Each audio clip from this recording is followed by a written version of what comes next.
এই সেই বিখ্যাত স্থান যেখানে জাতি গিয়ে জীবনটা হইছে খানকা। তো এখানে যাওয়ার জন্যই বাইরে বাইর হইলাম, কারণ আজকে আমার ভাইবা পরীক্ষার দিন ছিল। আর এখানে যাওয়ার জন্যই মূলত আজকে রওনা দিলাম। আর যখন রওনা দিলাম তখন আমরা হেলিকপ্টারে করে ওখানে যাওয়ার জন্য প্রস্তুতি নিলাম এবং হেলিকপ্টারে উঠে গেলাম। এবং হেলিকপ্টারের যে রাস্তাটা ছিল তা অবশ্যই আপনারা দেখতে পারতেছেন রাস্তাটা কোথায়। এবং আমি জায়গাটা বলে দিচ্ছি, জায়গাটা হচ্ছে ঢাকা বাইপাইল। আপনারা যারা চিনেন তো চিনেনই, রাস্তাটা যে এত বেশি সুন্দর তার বলার বাইরে।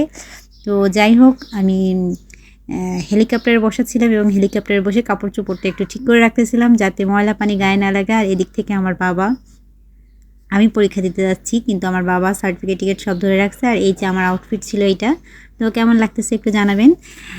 এভাবে আমি ভাইবা পরীক্ষার জন্য প্রস্তুতি নিয়ে চলে যাচ্ছিলাম সেই গন্তব্যস্থলে। তো যাওয়ার পরে কী আর বলবো, যাওয়ার পথে 4বার বাস পাল্টাতে হয়েছে, ঠিক আছে।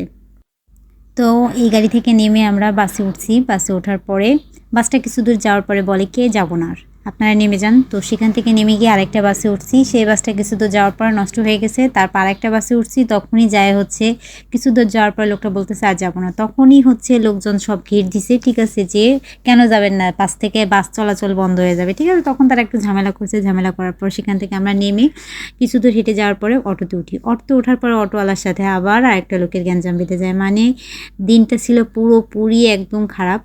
আর এই যে দেখেন আমরা বসে আছি, বসে থাকার পরও দেখেন প্রচুর পরিমাণে হচ্ছে হেলিকপ্টার সিগন্যাল দিচ্ছে, অর্থাৎ হচ্ছে এখানে হেলিকপ্টারের জ্যাম বাজছে। যাই হোক, হেলিকপ্টারের জ্যাম সেরে গেছে। তারপরে এই যে আমরা চলা শুরু করছি আবারও। এভাবেই হচ্ছে আমাদের পরীক্ষার দিনটা, মানে সকালবেলাটা খুবই খারাপ ছিল।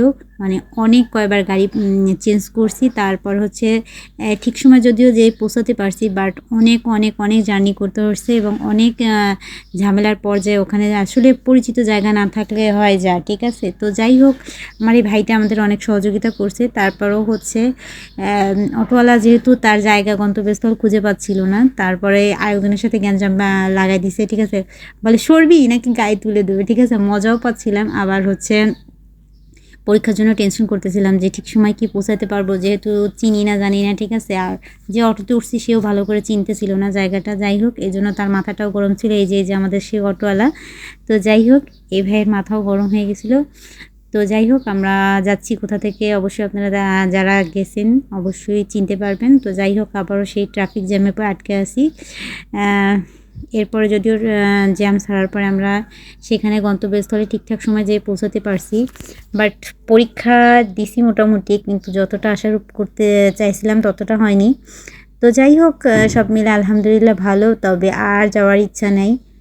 যে জ্যাম আর যে কষ্টে আসছি, এরকম জীবনেও জার্নি করিনি, আর এভাবে আর জার্নি করতেও চাই না। আল্লাহ বাঁচায় রাখলে সবাই ভালো থাকবেন।